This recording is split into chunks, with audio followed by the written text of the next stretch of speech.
que tiene en el versículo 22, o sea, 1:22, Judas 1:22. Continuamos con la serie temas de importancia para la iglesia y hoy vamos a tocar pues un tema que yo le he titulado preguntas comunes en los cristianos, que son preguntas que surgen en determinado momento en la vida de los cristianos y que a veces causan confusión, a veces se crean polémicas, pero nosotros vamos a tratar de responder a estas preguntas que son muy comunes de la manera bíblica, lo más balanceado y equilibrado posible. Ya tiene Judas 1:22, dice así: algunos que dudan, convencedlos. O sea, la duda es algo que la Real Academia Española define como vacilación acerca de un hecho. O sea, tienes duda de que si fue o no verdad. También la Real Academia Española la define como vacilación acerca de convicciones sobre temas religiosos y en este caso sobre temas bíblicos. Porque ¿quién no tiene dudas? ¿Algunos tienen dudas? O sea, así que no saben, que no entienden y dicen, ay, ¿qué pasa aquí?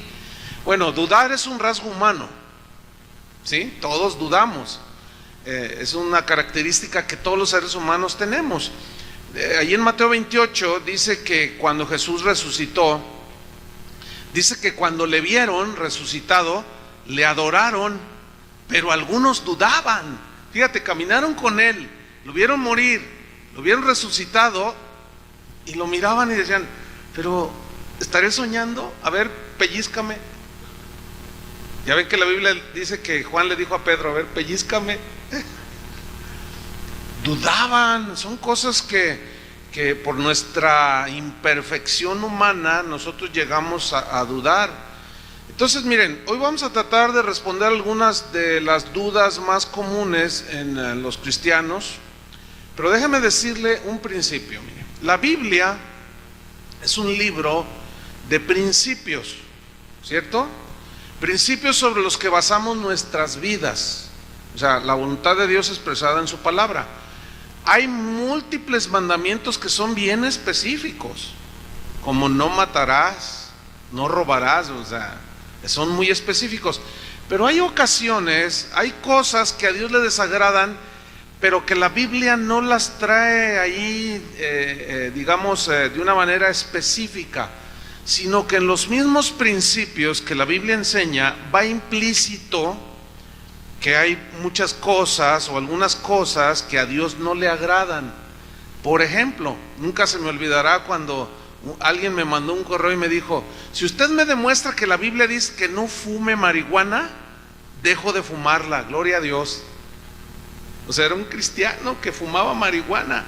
Entonces yo cuando le expliqué esto que acabo de decirles, lo entendió. O sea, no dice no fumes marihuana, no dice, obviamente, como no dicen muchos de los pecados modernos, pero ya va implícito ahí. Por ejemplo, que somos templos del Espíritu Santo, todo aquello que es para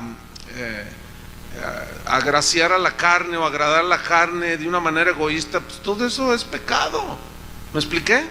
Entonces vamos a seguir estos principios porque hay algunos puntos que voy a tratar que no son explícitos en la Biblia, pero van implícitos en los principios, ¿de acuerdo? La pregunta número 1 es la siguiente: ¿se puede cremar a un cristiano o incinerar, para que me entienda? ¿Sí? No le voy a pasar lo que a los gallegos, ¿no? Que se murió aquel y le aventaban un litro de crema. Y decían, oye, porque pues es que esa fue su voluntad, que lo cremaran. Digo, hermanos, mejor voy a usar incinerar, ¿no? Esa me la contó Adrián. Entonces no le voy a pasar lo que al gallego, ¿verdad? No, entonces la pregunta es, ¿se puede incinerar a un cristiano o meterlo a la cremación? Bueno, la Biblia no da una enseñanza específica acerca de la incineración, no la hay. En ninguna parte, ni del Antiguo ni del Nuevo Testamento, se condena el que un cuerpo humano sea quemado después de morir. No dice nada la Biblia. Tampoco la Biblia dicta ningún juicio sobre alguien que es cremado o sobre los que incineran un cuerpo. No hay absolutamente nada en la Biblia. Entonces, la cremación, bueno, o la incineración no era practicada por los israelitas, tampoco por los primeros cristianos en el Nuevo Testamento, pero en las culturas en la Biblia, o sea, las diferentes culturas que muestra la Biblia, lo que se menciona son tumbas, o sea, sepulturas, cuevas, donde metían a los difuntos o los enterraban. De ahí viene la palabra entierro, ¿sí? Pero ¿cómo se le llamaría, por ejemplo, cuando los metían a una cueva? ¿Los encuevaban? Entonces, estas eran las formas más comunes para, pues digamos, enterrar un cuerpo humano. Por ejemplo, Abraham, cuando quedó viudo, que se murió Sara, dice en Génesis 23:19, que después de esto sepultó Abraham a Sara su mujer en la cueva de la heredad de Macpela al oriente de Mamre. O sea, la encuevó. Se oye raro, ¿no? La metió en una cueva allí. Bueno, es que el cuerpo se descompone y huele mal, entonces tenía que ser cubierta. Entonces la metió en una cueva, la enterró allí. Entonces, si nos pusiéramos así muy estrictos, bueno, pues también hay que encuevarnos, ¿no? ¿Qué prefiere usted? A ver, ¿que lo entierren 3 metros bajo tierra o que lo encueven o que lo metan a una cueva? Pues ya ven, entonces la Biblia no dice nada así como un mandamiento específico. Cuando Jesús murió, ¿en dónde lo enterraron? Dice Mateo 27 que lo enterraron en una cueva que cavaron en la roca. O sea, pero se entiende que era un cerro al nivel pues de la estatura del hombre, y allí excavaron, golpearon hicieron esa tumba y allí metieron a Jesús. No era específicamente pensando en él, sino era de alguien esa tumba, pero se ve pues que excavaron en el cerro y lo metieron. Hoy se estiran los panteones que te meten en, ¿cómo se llaman?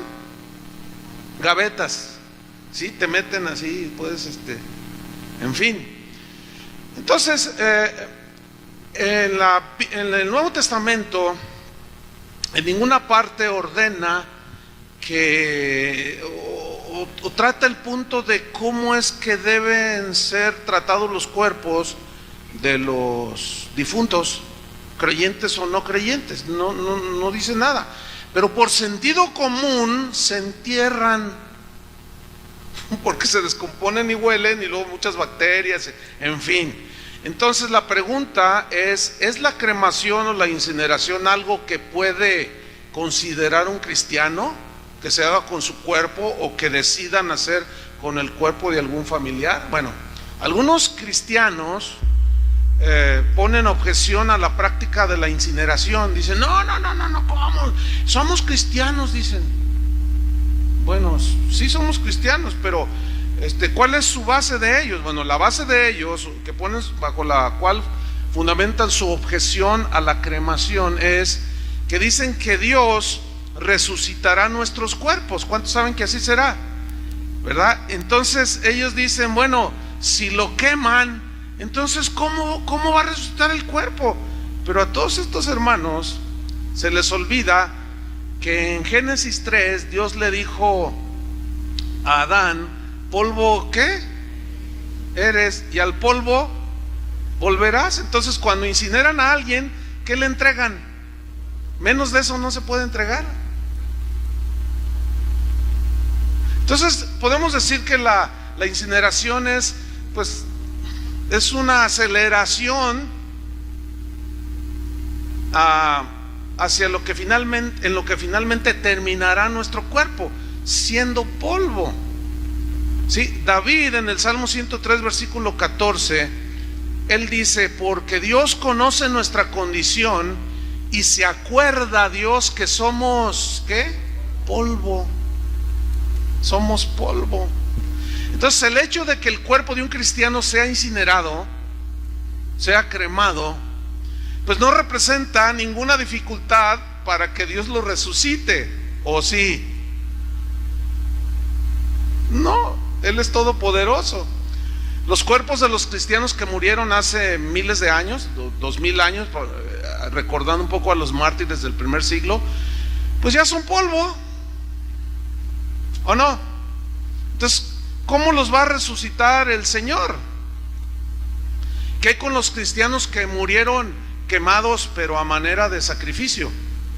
Como aquellos que murieron en el palacio de Nerón, que fueron incinerados, pero para torturarlos, para asesinarlos, pues todo eso se hizo polvo. A John Hus, que fue uno de los reformadores de la iglesia cristiana en la Edad Media, a él el clero católico lo condenó a la hoguera y lo fundieron totalmente, y sus cenizas las recogieron y las echaron al río Rin en Alemania. Entonces pues se fueron por toda Europa hasta donde desemboca el río.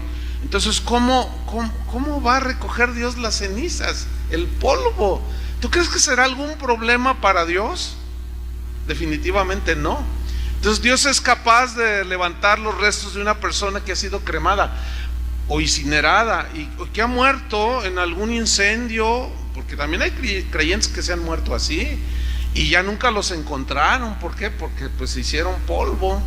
Entonces Dios es capaz de levantar los restos de una persona que ha sido incinerada, ¿sí o no? Pensando un poco, ¿cómo le haría Dios entonces por ejemplo, con alguien que es devorado por 10 tiburones? Uno le arranca un brazo, otro una pierna, otro, se reparten allí al cristiano y se van los tiburones a recorrer el mundo. ¿Cómo? Ustedes saben que todos tenemos un ADN que es por medio del cual nosotros somos identificados, y el ADN que tú tienes es único. De manera que con toda la tecnología que ha surgido en estos últimos años, pueden determinar quién asesinó a una persona hace 30 años por medio del ADN, o quién era, identificar a la persona. Es impresionante. Entonces, si nosotros los seres humanos podemos hacer eso ahorita por medio de un cabellito ¿y este de quién será? Pues los científicos lo meten al laboratorio y dicen, pues este es de Rosita Alvírez. ¿Ven? Entonces, si nosotros los seres humanos podemos hacer eso, ¿tú crees que Dios no sea capaz de identificarnos, aunque seamos polvo? ¿Verdad?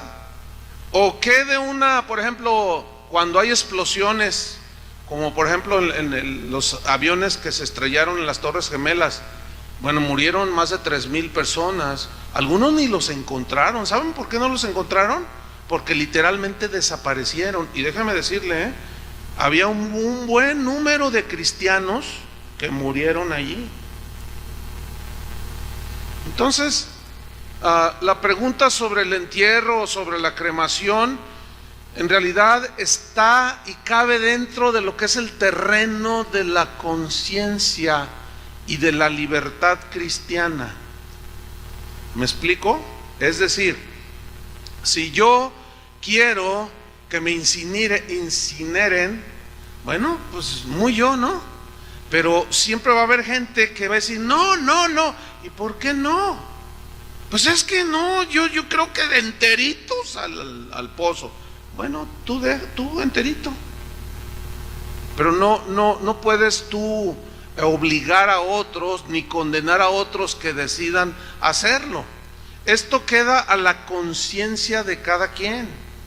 ¿Me expliqué? Entonces, la Biblia no dice nada. Es que esto es bien común, hermanos, de verdad, aquí ha habido gente que ha muerto y luego incinera, y al rato llegan a los 3 días, ¿verdad? Añadido al dolor que tienen, el luto, llegan, hermano, hemos pecado. Pues, ¿qué hicieron?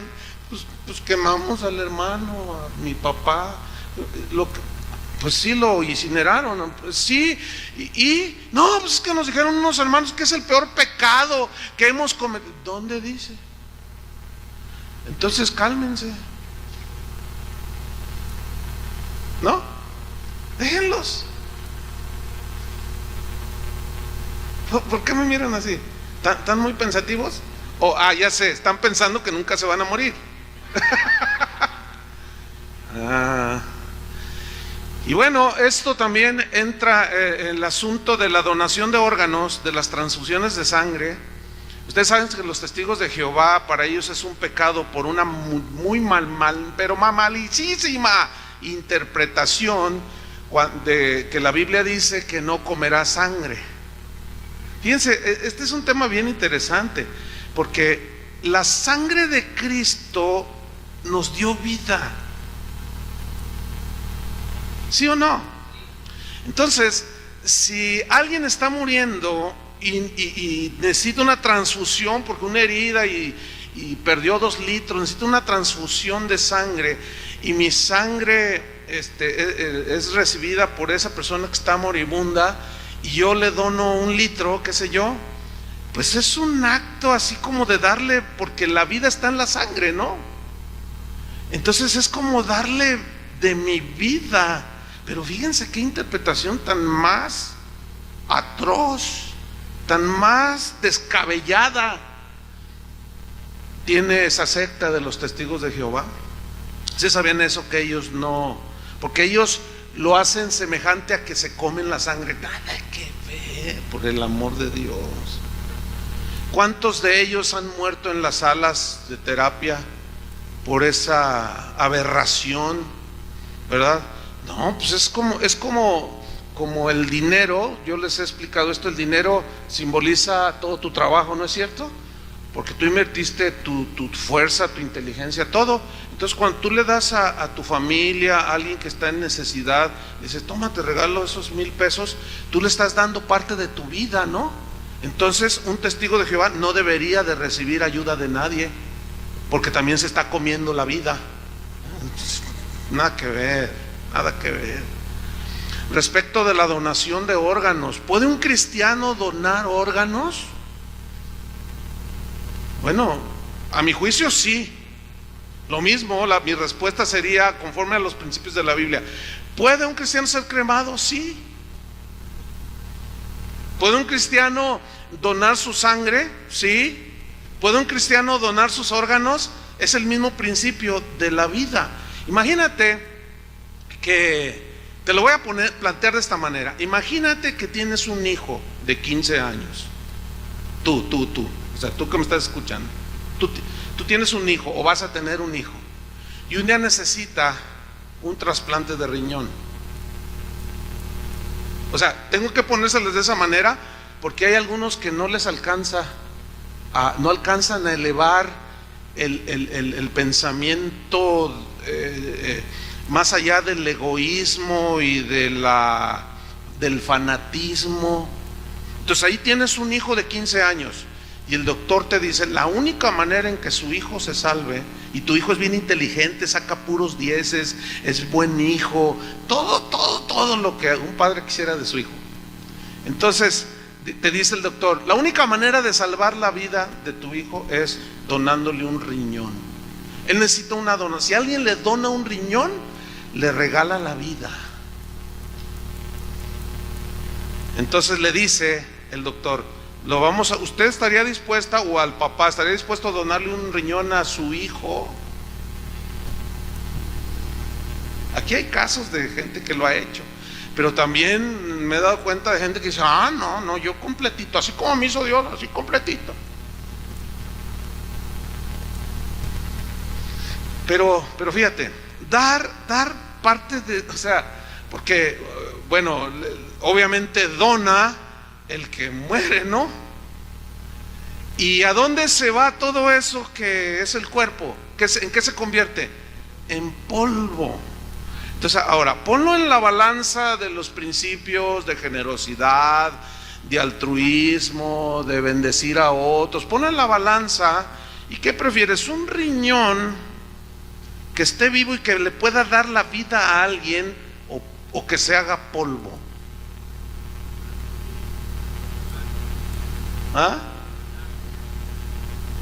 ¿Saben que nuestro país es uno de los países más atrasados en este asunto de la donación de órganos?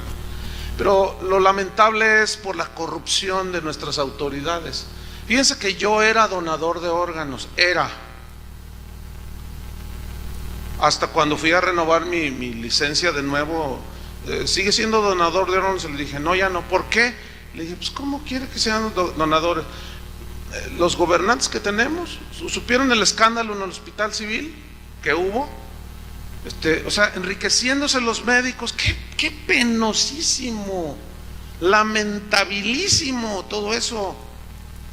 Gente esperando riñones, corazones, retinas, qué sé yo, hígados, y estos recibiéndolos, y a los que pueden pagar, pues te hago un trasplante por $1,000,000. No, son unos malditos esos, de plano así. Y malditos por Dios, no que yo los esté maldiciendo, porque ¿cómo? O sea, tiene que haber una perversidad total para jugar con la vida así de la gente. Entonces yo dije, no, bórreme, le dije, que todos mis órganos se vayan a la tierra. Fíjate a lo que te obligan, qué lamentable, ¿no? Sin embargo, yo sigo siendo un donador, yo en mi conciencia. No sé si me expliqué. Nada más que no lo sepan las autoridades, porque luego me venden. Imagínate, le vendemos el riñón del pastor. Olvídese, no le vendemos el corazón del pastor. Qué lamentable, ¿no? Eso es muy lamentable. Sin embargo, todos estos puntos se responden, o estas preguntas se responden bajo los principios cristianos. ¿Lo entendieron? Ahora, si usted no quiere donar, no lo haga, está bien. Si usted sigue, no, pero es que no, está bien, no lo haga. Si usted dice, no, mi abuelita, aunque esté llena de cáncer y abuela bien mal, todavía no se muere, pero ya está invadida, no la quemaremos, porque a mí se me hace como algo diabólico. No la queme, no la incinere, o sea, entierra, ¿verdad? Y ahí va algo para los que incineran, porque te entregan un cofrecito, ¿verdad? Entonces te entregan el polvo allí. Y bueno, no sé, también depende de la fuerza de la conciencia de cada quien. Pero hay algunos que tienen a su abuelita, a su mamá en la cabecera. Bueno, yo, ahí sí, yo como que, bueno, yo en lo personal, pero no les puedo obligar a que no tengan a todos sus antepasados allí en la cabecera. Si ustedes los quieren tener, bueno, está bien. Yo para mí no, para mí. Pero yo no puedo decirles a ustedes que no lo tengan. Ahora, yo desconozco si hay ley al respecto. Lo desconozco, no lo sé. Ya lo preguntaré a algunos abogados que andan por ahí, hermanos. Otra pregunta muy común que surge en los cristianos es la siguiente: ¿puede un cristiano ser soldado?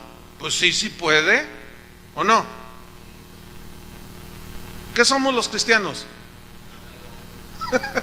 pero yo entiendo que muchos hacen esta pregunta de una manera, digamos, pues lógica y valedera, que si tiene validez.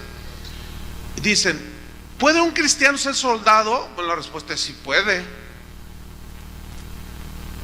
Pero la controversia inicia cuando alguien pregunta, ¿y qué con un cristiano que es soldado? ¿Debe ir a la guerra? ¿Debe ir a la guerra? Esa es una buena pregunta, ¿no? Porque luego la gente dice, bueno, esta pregunta produce en realidad y sigue produciendo una gran controversia entre los cristianos. El argumento para los cristianos pacifistas es que la Biblia dice no matarás. Ciertamente, ¿están de acuerdo que dice la Biblia no matarás? Pero ignoran estos hermanos que también hay otras cosas al respecto, que es lo que vamos a ver. Si la Biblia prohíbe ir a la guerra o que alguien sea soldado. Mira, la guerra pues es un conflicto armado entre dos o más naciones, ¿sí? Muchas de las guerras se llevan a cabo porque un país agredió a otro país y el otro país se vio en la necesidad de defenderse. Como un caso muy palpable fue el inicio de la Segunda Guerra Mundial. Los japoneses agredieron a los Estados Unidos bombardeando una base que ellos tenían en Pearl Harbor, en Hawái, me parece que está en Hawái, ¿no?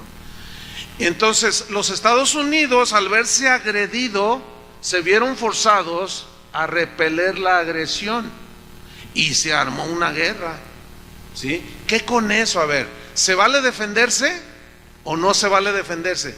¿Qué dice la Biblia al respecto? ¿Verdad? Ahora, por otro lado también es la verdad de que algunas guerras han surgido de manera injusta por la ambición de los líderes que van en pos del botín, de los recursos naturales de las naciones, y esto provoca muchas muertes. En muchas guerras, por otro lado, fíjese lo que voy a decir, en muchas ocasiones o en algunas ocasiones la guerra es la única manera de traer paz. Yo sé que esto es controversial, pero yo voy a tratar de explicarles lo que dice la Biblia y ya ustedes pues hasta donde nos alcance a cada quien, ¿no?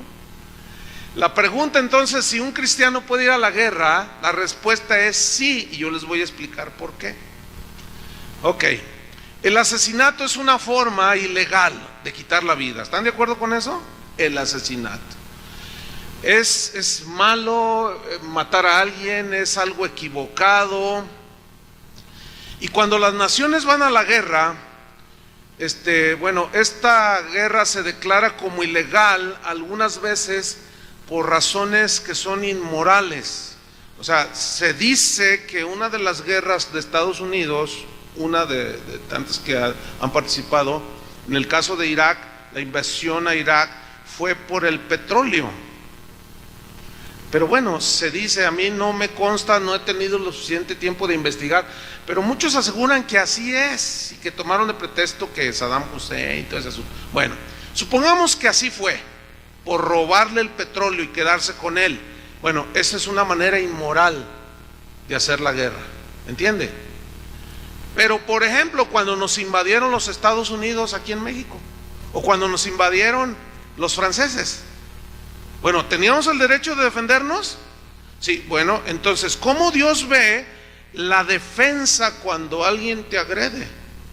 Si matas a tu adversario, ¿cómo la ve? O sea, ¿cómo ve Dios eso?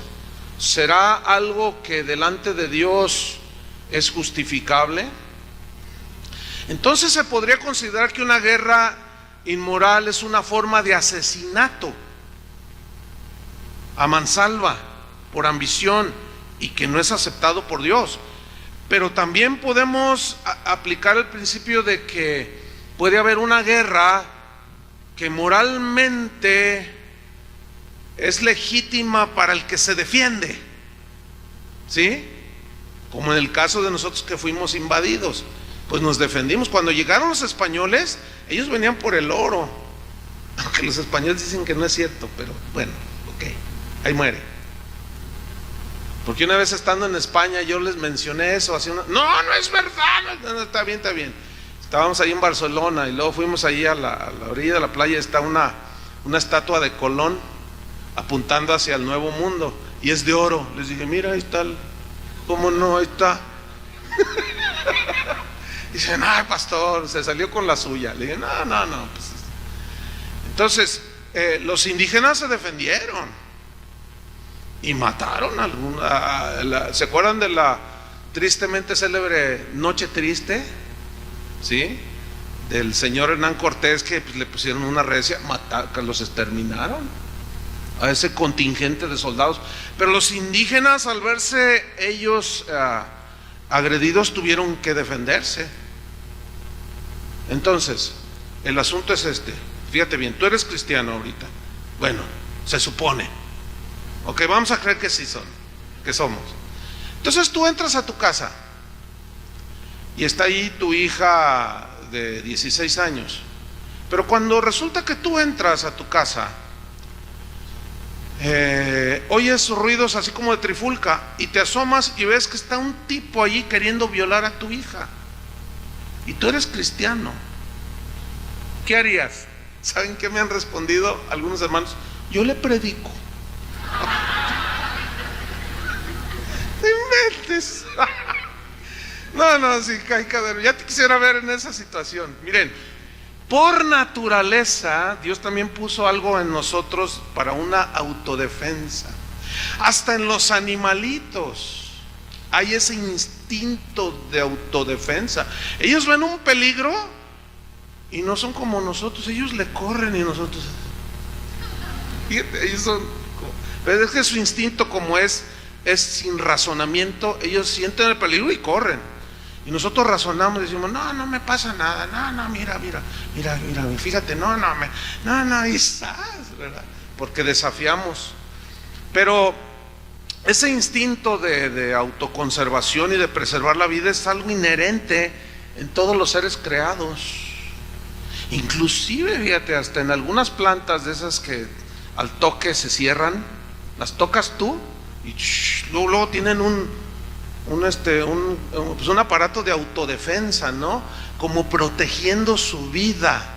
Entonces, ustedes saben que las leyes están, la mayoría de los países del mundo tienen tipificado el asesinato en defensa propia como algo que es ese delito, es decir, a la persona la dejan libre porque defendió su vida, pero mató. ¿Cómo está eso? ¿Qué dice la Biblia? Bueno, pues es bien interesante, pero la Biblia nos enseña que tenemos el derecho de defendernos. Mira en Éxodo 22:2 lo que dice: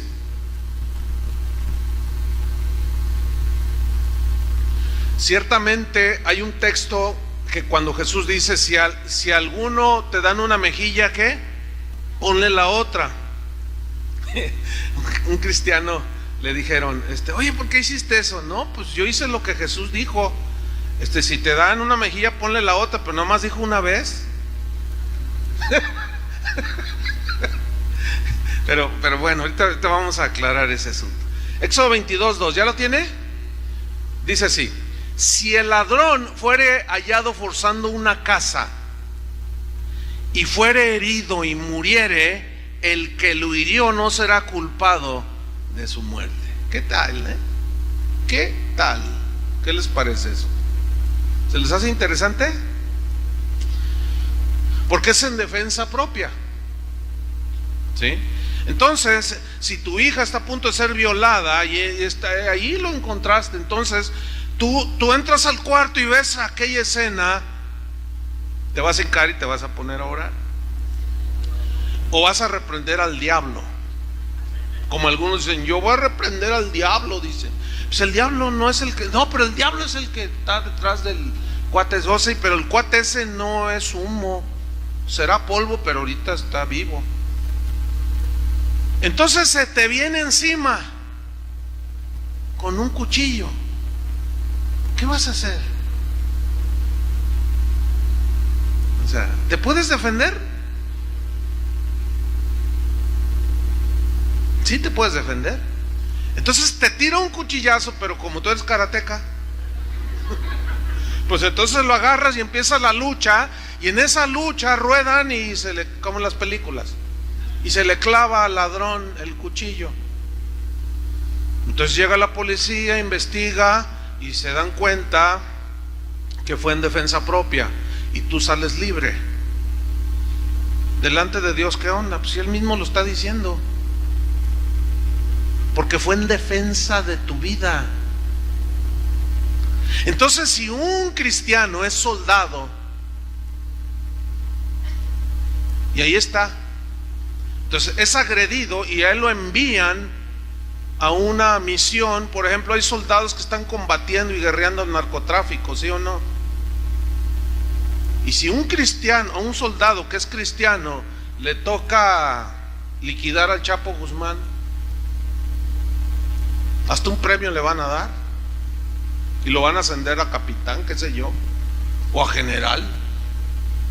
¿Y qué con eso? ¿Dios lo ve mal? No. ¿Por qué? Porque fíjense bien, hay guerras porque los malos las provocan. El hombre de paz no provoca guerras, ¿sí o no?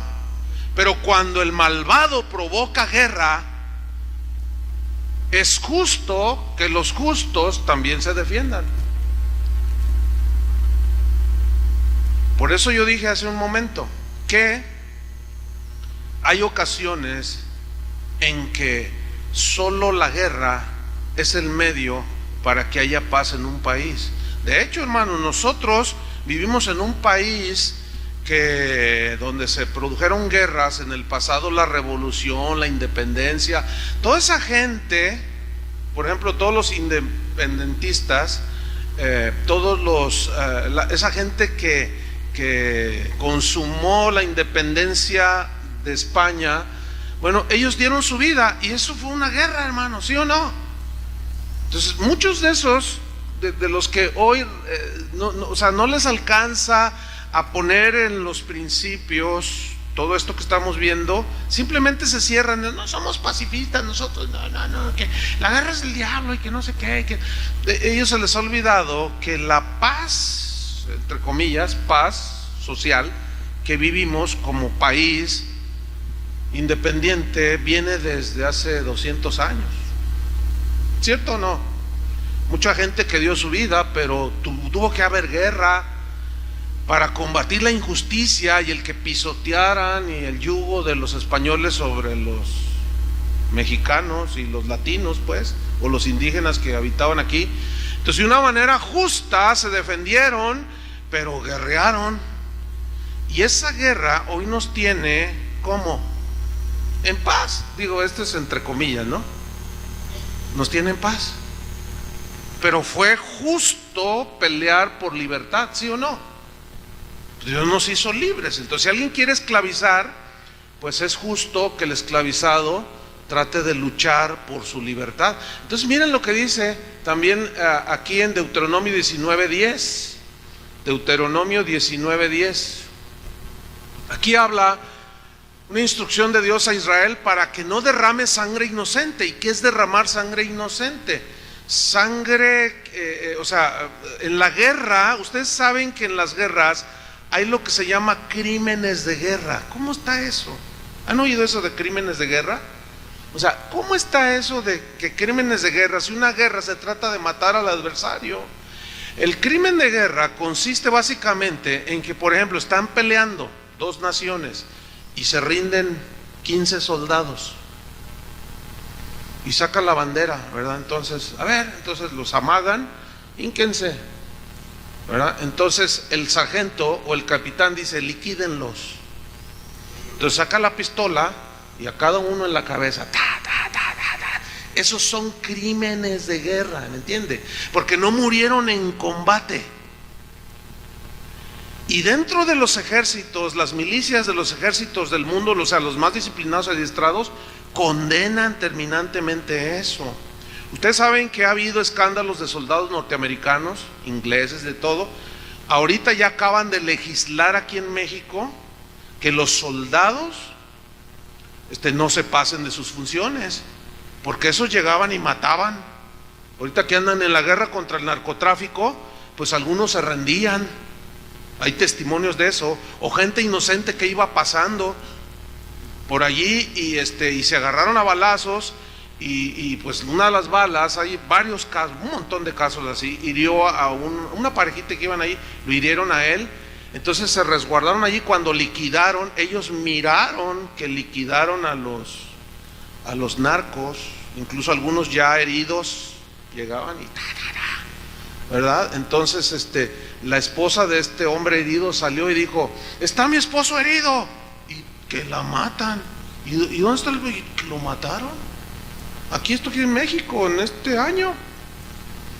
Entonces ya los legisladores acaban de legislar que ya también los soldados mexicanos, para evitar los abusos, no pueden matar a mansalva, pero en defensa de la patria pueden matar a los malos. Espero que esté entendiendo la diferencia.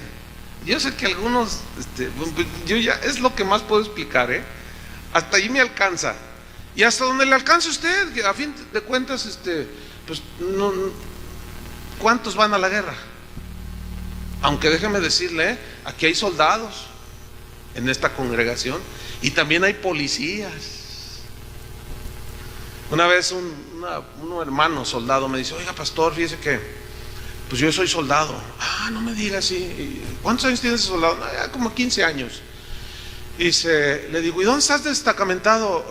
Y me dice: mire, yo siempre por algunos años hice cosas administrativas, porque también es profesionista. Entonces dice: pero también nos enseñan a manejar, nos dan estrategias de guerra, a manejar armas. Dice: pero yo soy piloto, me dijo. Es más, tengo ahí unas fotos que él me regaló, cuando están fumigando los plantíos de marihuana. Dice: y como yo soy piloto, pues yo puedo pilotear aviones, helicópteros. Dice: mire, le regalo estas fotos. Aquí estamos combatiendo,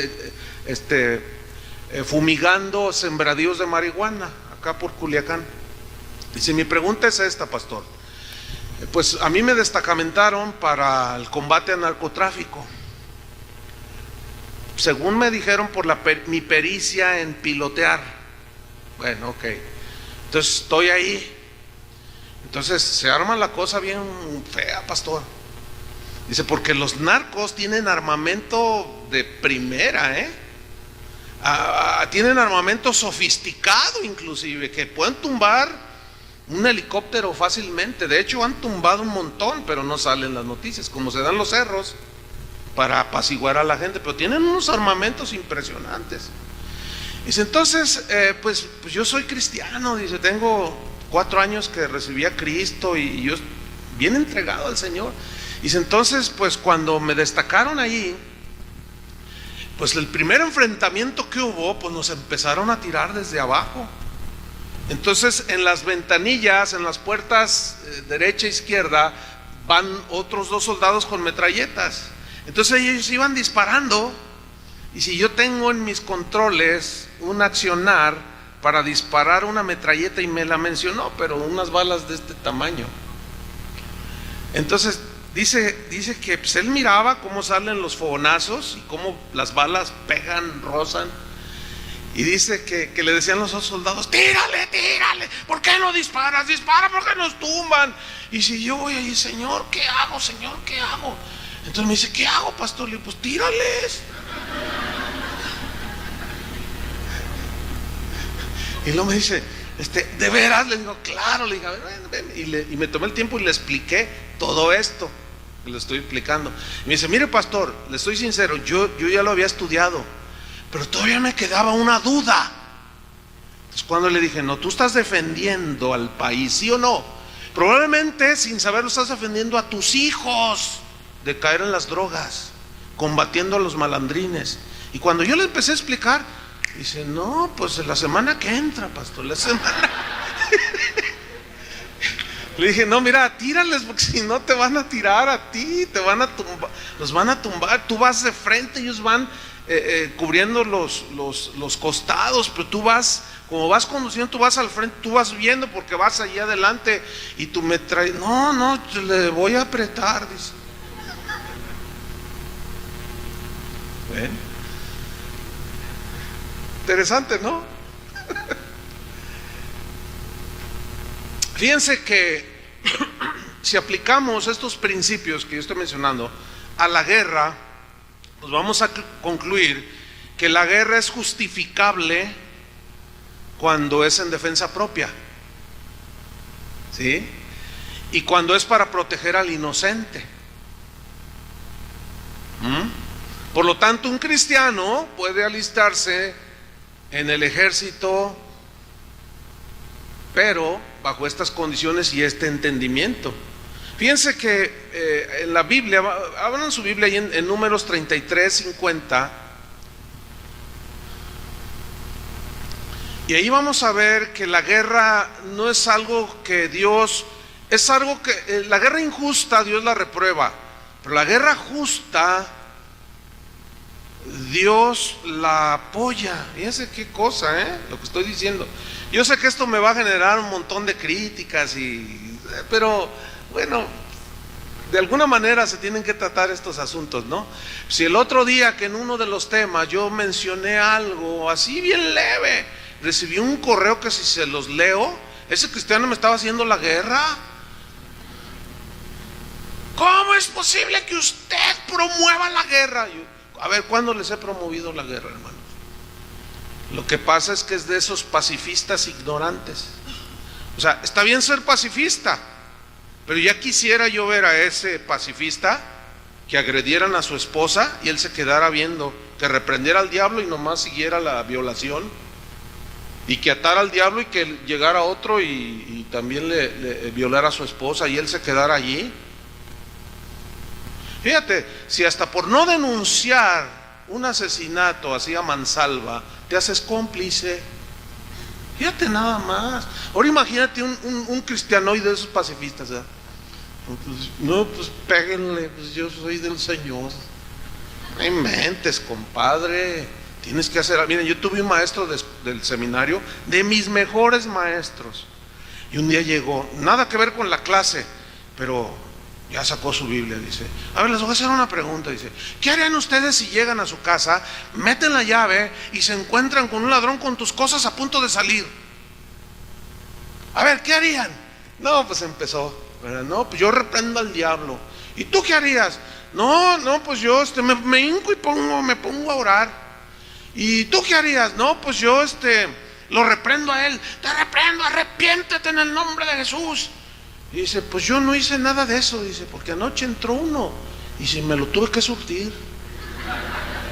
Dice: ¿por qué lo tuve que golpear? Porque se me abalanzó y mis hijitos estaban detrás de mí, porque yo fui el primero que entré, y mi esposa, y cuando lo veo a 3 metros suelta todo y saca un puñal y se me viene encima y me tira. Entonces yo lo agarro así y lo descuento.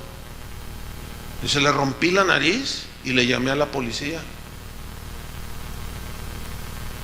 Así es que, ¿vas a orar? Y fue en defensa propia. Ahora, escuchen bien, porque luego, ¿están entendiendo lo que estoy enseñando? Porque no va a faltar el que diga: no, el pastor dijo que sí se vale, vamos a montonear a aquel para que se le quite, vamos a ponerle una... No inventes, compadre, no inventes, por favor, no. Porque hay cada hermanoide que luego entiende otras cosas que uno ni dice. No, es bien clara la enseñanza, ¿verdad? Ok, ¿ya tiene Números 33, 50? Miren, vamos a ver esto. Dice: habló Jehová a Moisés en los campos de Moab junto al Jordán frente a Jericó, diciendo: habla a los hijos de Israel y diles: cuando hayáis pasado el Jordán, entrando en la tierra de Canaán, echaréis de delante de vosotros a todos los moradores del país, y destruiréis todos sus ídolos de piedra y todas sus imágenes de fundición, y destruiréis todos sus lugares altos, y echaréis a los moradores de la tierra, y habitaréis en ella, porque yo os la he dado para que sea vuestra propiedad. Ahora, ¿por qué Dios? Yo ya expliqué eso, que si Dios es injusto, ¿se acuerdan de esa enseñanza? ¿Dios es cruel o es misericordioso? Bueno, ya no puedo tocar el punto porque se interpreta a la luz de esa enseñanza. Pero aquí vemos, el punto que yo quiero mostrarles aquí es que para que Dios les pudiera entregar a Israel la tierra que era de Dios y que echara a los invasores, Dios tuvo que mandarlos a la guerra. A la guerra. La paga del pecado era la muerte y esos merecían la muerte. Dios usó a Israel para exterminarlos. Ya no puedo tocar ese punto, ¿verdad? Entonces Dios usó la guerra también como un medio para disciplinar a las naciones. Por ejemplo, Israel en Amós 4:10, déjense los leo para irnos rápido. Dice: envié contra vosotros mortandad tal como en Egipto, maté a espada a vuestros jóvenes, con cautiverio de vuestros caballos, e hice subir el hedor de vuestros campamentos. O sea, de la matanza que hubo hasta vuestras narices, mas no os volvisteis a mí, dice Jehová. O sea, en ese tiempo Israel se apartó de Dios y empezó a seguir ídolos. Entonces usó varias veces a los asirios, ¿sí?, a los mismos romanos, a muchos pueblos guerreros, ¿sí? Los usó, y ahora fíjate, para disciplinar y castigar las injusticias de su pueblo. Ahora, vean este versículo, Éxodo 15, 3 y 4. Porque dicen, no, bueno, sí, eso es en el Antiguo Testamento, pastor. Ok, vamos a ver si es cierto que nada más en el Antiguo. Vamos a Éxodo 15, versículo 3 y 4. Dice así: Jehová es, ¿qué? Varón de guerra. ¿Por qué Dios le llama a Dios, por qué la Biblia le llama a Dios varón de guerra? O en otras palabras, ¿por qué Dios a sí mismo se llama varón de guerra? Ustedes saben que sus ángeles son guerreros, ¿sí o no? Es más, Miguel, el arcángel Miguel significa guerrero. Ese es el nombre. Y es el encargado de todas las broncas celestiales. Ustedes saben que cuando Satanás se rebeló contra Dios, hubo una ¿qué en el cielo? Una guerra. ¿Por qué Dios llama, o por qué la Biblia llama a Dios Jehová de los ejércitos? Porque es un Dios de guerra, pero de una guerra justa. Escúcheme bien, Dios tuvo que hacerle la guerra al diablo para ganar nuestra paz. ¿Lo está entendiendo? Y en esa guerra hay muchos heridos, y en esa guerra hay muchos muertos que Satanás logra cautivarlos y se los va a llevar junto con él al infierno, los manda al infierno. Entonces hay una guerra actualmente que se libra porque no tenemos, ¿qué? Dice Pablo a los Efesios, no tenemos lucha. ¿Y sabe qué significa lucha? Esa palabra viene de un término griego que milicia, de donde se deriva milicia, o sea, de guerra. Entonces hay una guerra espiritual, ¿sí? También, entonces, Dios sigue siendo un Dios de guerra. Y por medio de un combate entre el bien y el mal, Dios, Cristo, en la cruz, ganó esa guerra. Todos los términos que la Biblia usa a ese respecto son términos de milicia. Derrotó, exhibió al ejército enemigo, ¿sí? Entonces, Israel hasta la fecha es un pueblo guerrero. Y fíjense, ellos todo mundo los ataca. En ocasiones ellos han sido los ofensivos, pero en muchas es un país pero chiquititito. Y todo el mundo está en contra de él, y todo el mundo le lanza bombas y los quieren exterminar, y lo que ellos hacen es defenderse. En la guerra de los 6 días, allá por el 45, 48 del siglo pasado, ellos ganaron con bien poquito ejército.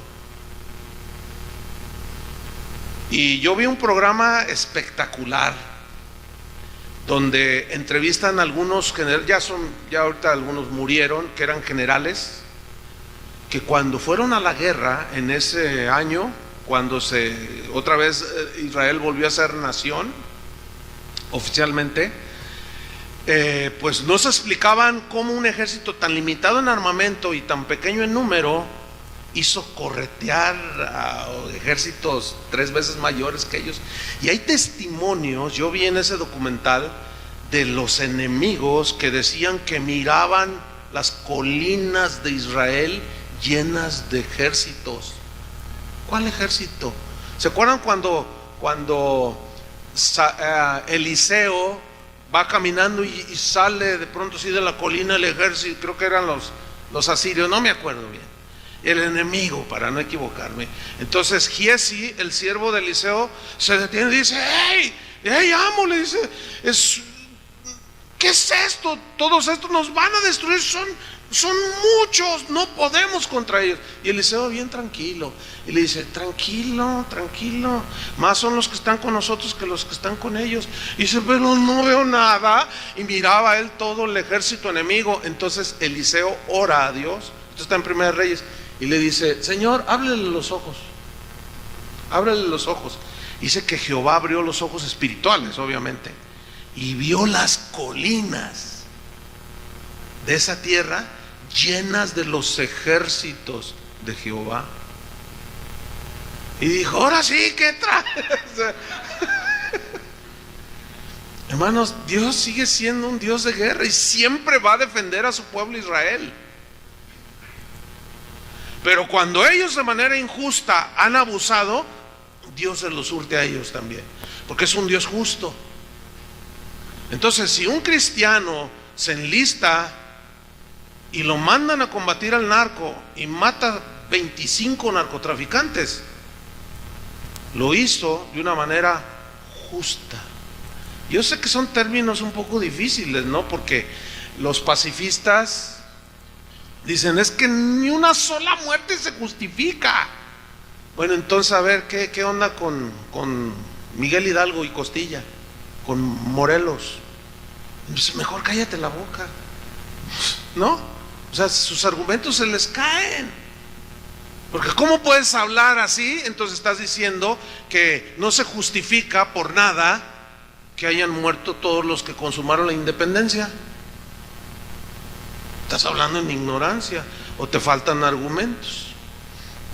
Entonces podemos concluir que ir a la guerra es factible para un cristiano. Amén. Entonces, porque se van a dar cuenta ustedes que pues entre nosotros hay policías, hay soldados, hay un hermano policía, él viene los sábados, es un hombre alto, así bien fornido, pero cuando él se convirtió, qué tremenda conversión. Y a raíz desde el día que se convirtió, bueno, su matrimonio era un desastre y Dios ha empezado a hacer una obra bien bonita, bien tremenda. Y tú ves a ese hombre grandote, rudo,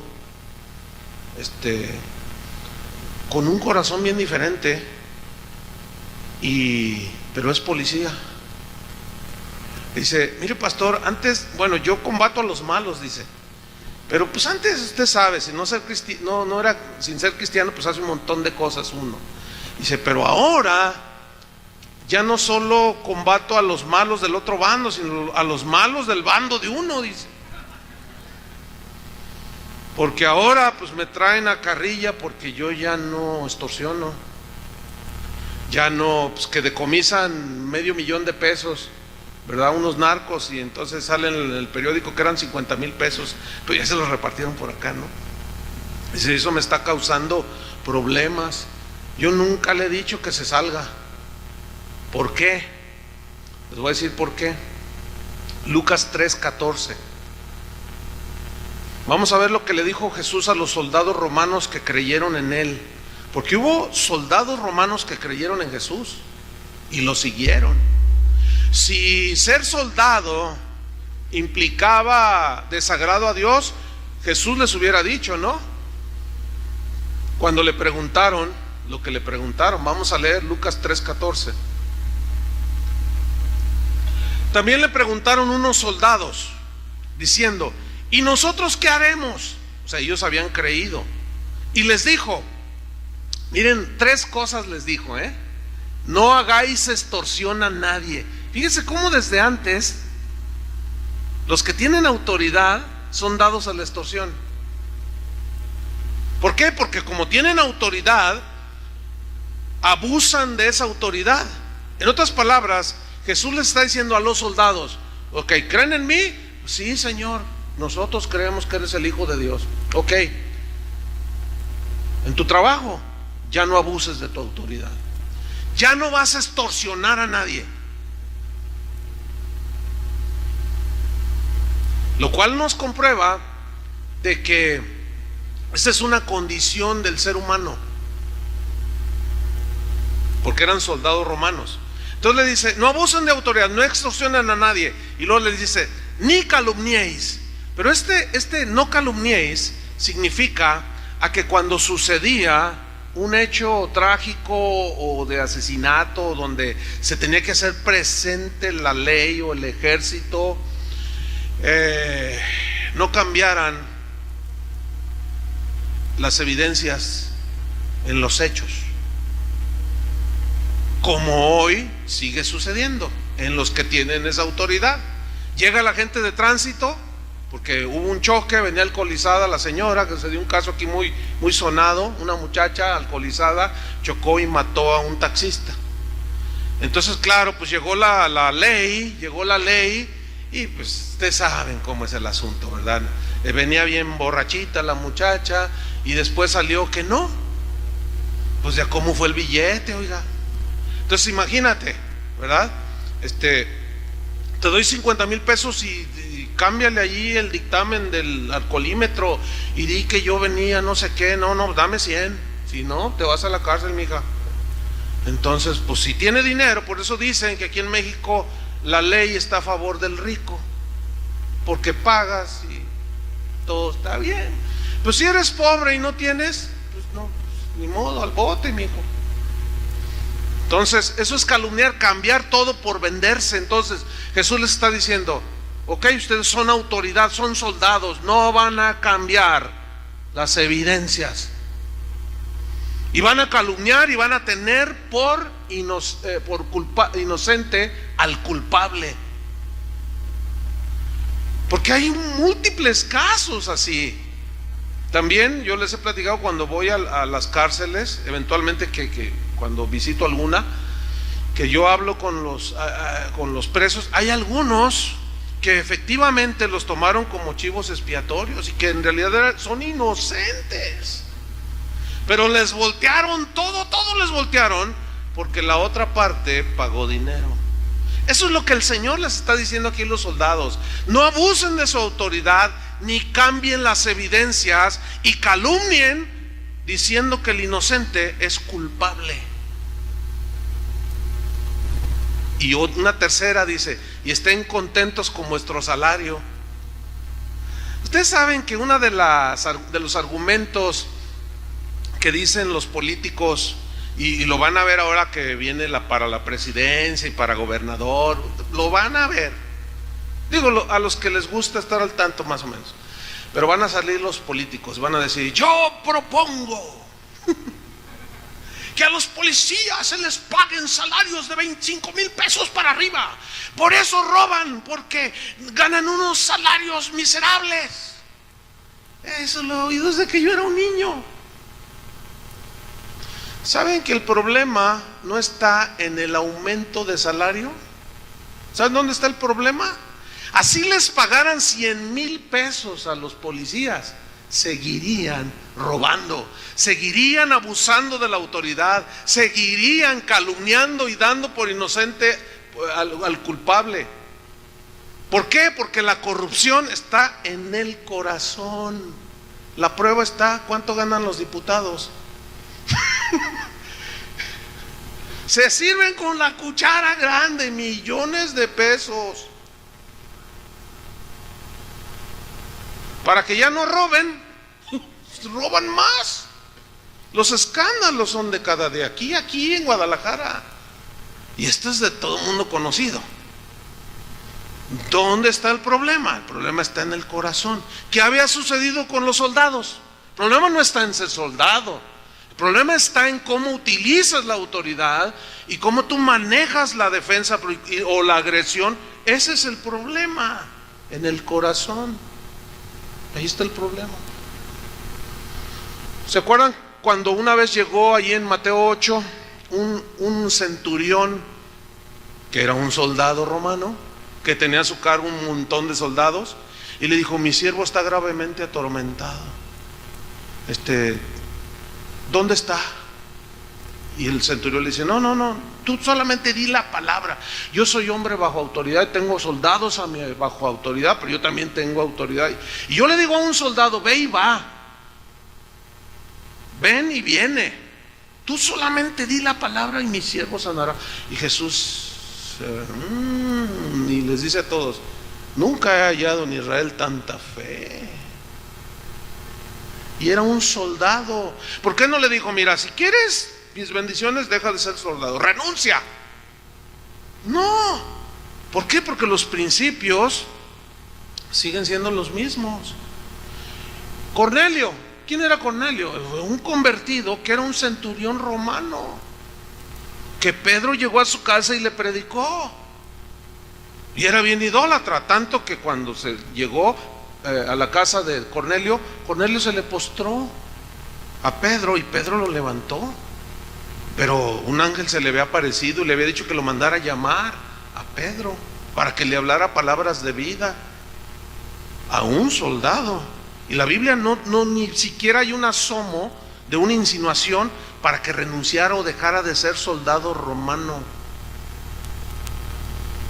De los soldados de ese tiempo, los romanos eran los más disciplinados. Abusaban muchas veces, ciertamente, pero en muchas otras, en realidad hubo mucha prosperidad en muchos lugares por el gobierno que hubo también.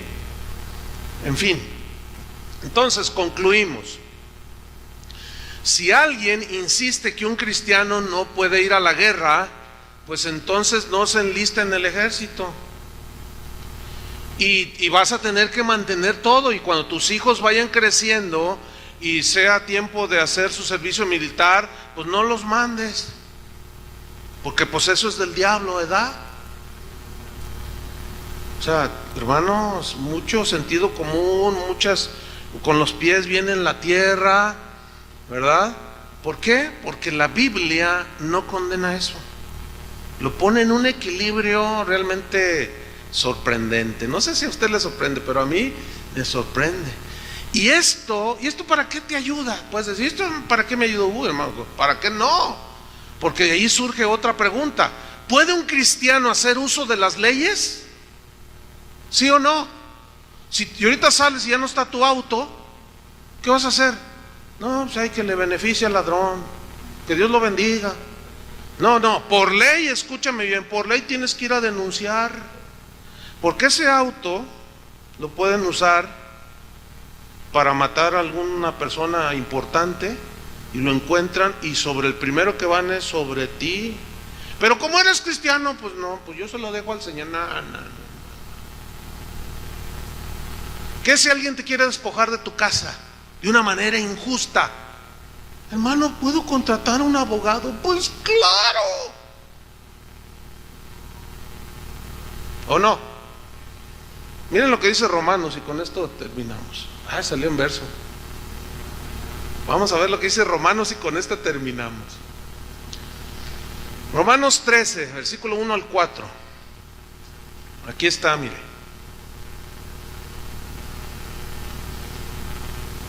Dice así. Esto lo escribió Pablo y dice así: sométase toda persona a las autoridades superiores. Toda persona incluye cristianos, tenemos que estar sometidos. Autoridades superiores se refiere a todas las autoridades, a las policíacas, de tránsito, al ejército, a la marina, o sea, a todos los que tienen autoridad para vigilar que haya orden en la ciudad o en los países. Sométanse.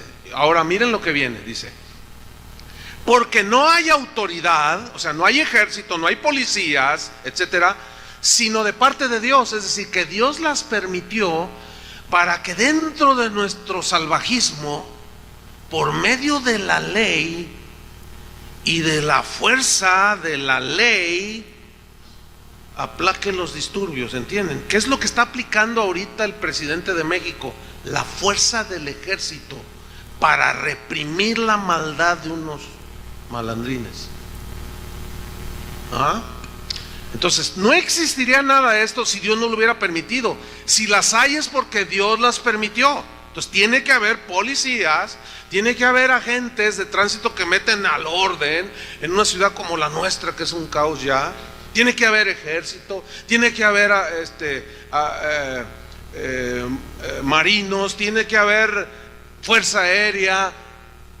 Así está el mundo. Dios las permitió, por eso existen todo esto.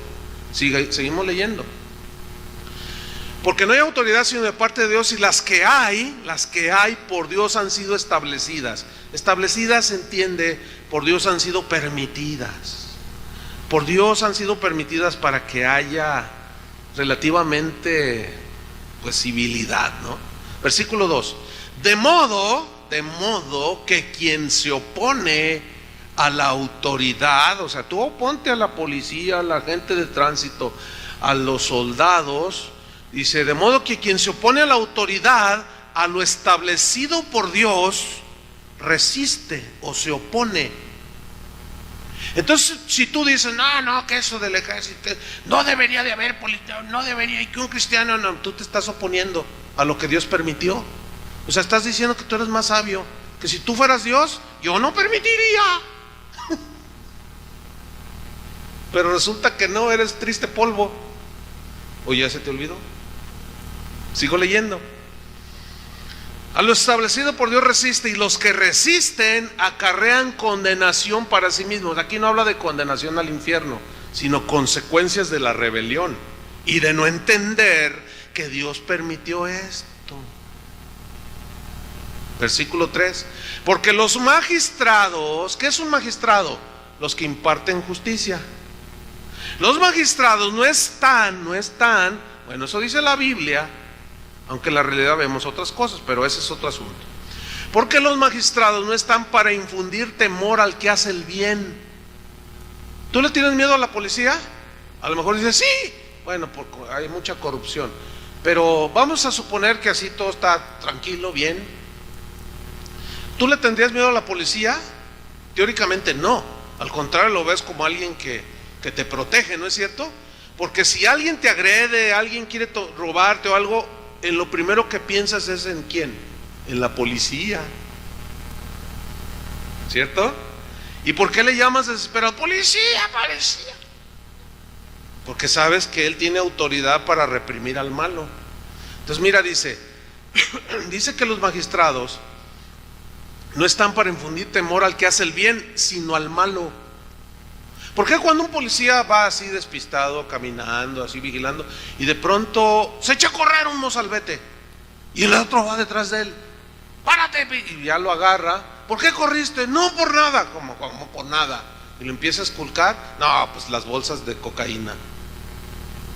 O sea, infunde temor. ¿A quién? Al que hace lo malo. ¿Qué más dice? ¿Quieres pues no temer la autoridad? Haz lo bueno y tendrás alabanza de ella, o reconocimiento que eres un buen ciudadano. Y fíjate el versículo 4, fíjate esto. Porque es servidor de Dios para tu bien. Ay. ¿Quién es servidor de Dios para tu bien? Los soldados, los policías, los agentes, los jueces, los ministerios públicos. Eso es lo que dice la Biblia. ¿Son qué? Servidores de Dios. Aunque muchos de ellos ignoran todo, lo ignoran. Ellos creen que nunca van a dar cuenta de sus tropelías y de sus corrupciones. Van a dar cuentas, hermano, tarde o temprano, delante de Dios. Pero aquí lo importante es lo que dice aquí, que ellos son servidores de Dios. Entonces, ¿puede un cristiano enlistarse en el ejército y ser un servidor de Dios? Claro. ¿Saben qué me pasó? 2 casos rápido. Un joven se me acerca de aquí de la congregación, me dice, pastor, dice, yo quiero ser soldado y voy a enlistarme en el ejército. Y le dije, ¿de veras? Y se me hizo así interesante, ¿no? Le dije, a ver, ¿y por qué quieres ser soldado? ¿Y saben lo que me dijo? Para servir a mi país. Le dije, qué interesante. ¿Y qué concepto tienes? Dice, no, yo quiero combatir a los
una misión y les dan 3 objetivos, por ejemplo, para lanzar misiles, solo a esos le tiran. Solo a esos le tiran, porque esa es la orden que recibieron. Y otros van en el avión, que se le ponga enfrente. Y otros soldados dicen, oye, no, que tú cállate, también a ti te doy. Pues te voy a mandar a consejo de guerra. Pues tú y me hacen los mandados, tú y el soldado Ryan. Y todo lo que... Y dice, no, es que también hay buenos soldados. Mire, yo les comenté, no sé si fue en esta reunión, en marzo pasado fui a los Estados Unidos. Hace unos meses, el año pasado, yo recibí un correo de un soldado, un marín, pero él es nacido en Estados Unidos, pero de padres mexicanos. Me dijo, pastor, yo he estado destacado en Bagdad y en Irak. Yo soy cristiano. Dice, por internet. Dice, nosotros tenemos en nuestro campamento, cuando no andamos de misión, tenemos internet.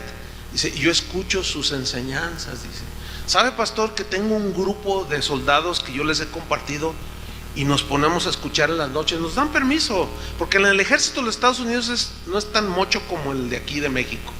Allá les permiten que les acaban de entregar 100,000 Biblias a uno de los ejércitos. O sea, allá es diferente, ¿no?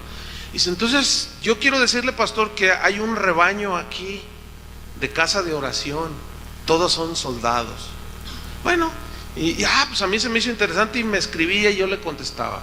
Bueno, pues resulta que ahora que fui en marzo a los Estados Unidos, termino una reunión y salgo a un patio y se me acerca un hombre, pero de este tamañote, pero musculoso el hombre.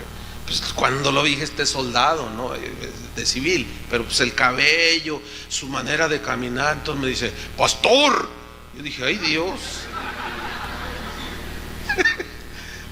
¿Qué pasó, mi hermano? Dice, hermano, yo soy el soldado Ryan. No. Yo soy el soldado, el marín que les... tú, no, ahorita se me fue su nombre. Le digo, oye, pues qué gusto conocerte, le dije. No, impresionante. Y ya empezamos a platicar.